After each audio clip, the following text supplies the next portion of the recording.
بسم اللہ الرحمن الرحیم۔ السلام علیکم ورحمۃ اللہ وبرکاتہ۔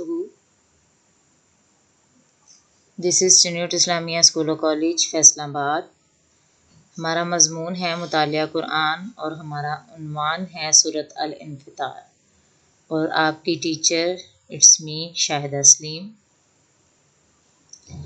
تو سورت کو پڑھنے سے پہلے ہم اس کے تدریسی مقاصد ڈسکس کر لیتے ہیں، جیسا کہ اس سورت کو پڑھنے کے بعد طلباء اس قابل ہو جائیں گے کہ قیامت کے احوال بیان کر سکیں گے، انسان کی آخرت کو جھٹلانے کی وجوہات بیان کر سکیں،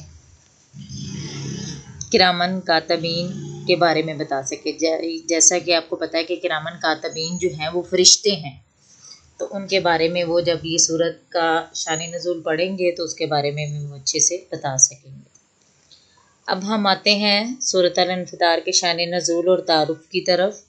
تو بیٹا آپ لوگوں نے اپنی بک سے یہ پیج اوپن کرنا ہے 98۔ تو 98 میں یہ پیرا دیا گیا ہے جس کو میں نے پوائنٹس میں آپ کے ساتھ ڈسکس کرنا ہے۔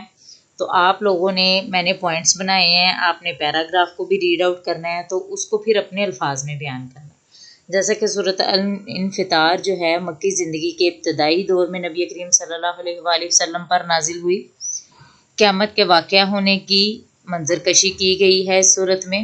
قیامت کے احوال اپنی آنکھوں سے دیکھنے کے لیے سورۃ التکویر، سورۃ الانفطار اور سورۃ الانشقاق پڑھنی چاہیے، جیسا کہ یہ پریویس سورت میں بھی، سورۃ التکویر میں بھی بتایا گیا کہ جو قیامت کے حال کو یا آنے والے منظر کو دیکھنا چاہتا ہے وہ ان صورتوں کو ترجمہ کے ساتھ پڑھ لے۔ نیکسٹ ہے انسان اپنے پیدا کرنے والے رب کے بارے میں دھوکے میں نہ رہے۔ دھوکے میں کیسے نہ رہے؟ کیونکہ آپ اللہ جل جلالہ کی شان کو جانتے ہیں، تو جس طرح کے یہ چیز بیان کی گئی ہے کہ اللہ تعالیٰ کے بارے میں دھوکے میں نہ رہیں، جس نے تمہیں پیدا فرمایا، شکل و صورت عطا فرمائی، اس پر اعمال لکھنے والے فرشتے مقرر کیے۔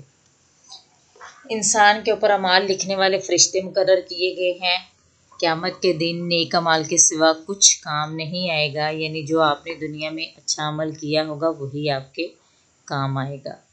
ہر فیصلہ کا اختیار صرف اور صرف اللہ ہی کے پاس ہے، اس لیے ہمیں قیامت کی فکر کرنی چاہیے، دنیاوی برے اعمال سے دور رہنا چاہیے۔ تو بیٹا یہ ہمارا شان نزول اور تعارف ہے۔ آپ لوگوں نے پوائنٹس میں یاد کرنا ہے، پوائنٹس میں کریں، پیراگراف کو ریڈ آؤٹ کر کے اس کو اپنے الفاظ میں اچھے سے بیان کرنا ہے، تو آپ لوگ وہ بھی کر سکتے ہیں۔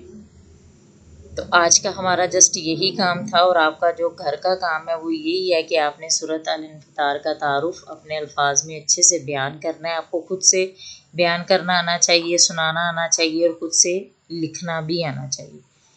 تو اوکے بیٹا، اللہ حافظ۔ اچھے سے ویڈیو کو واچ کیجئے گا، لیسن کو لرن کیجئے گا۔ اوکے، اللہ حافظ۔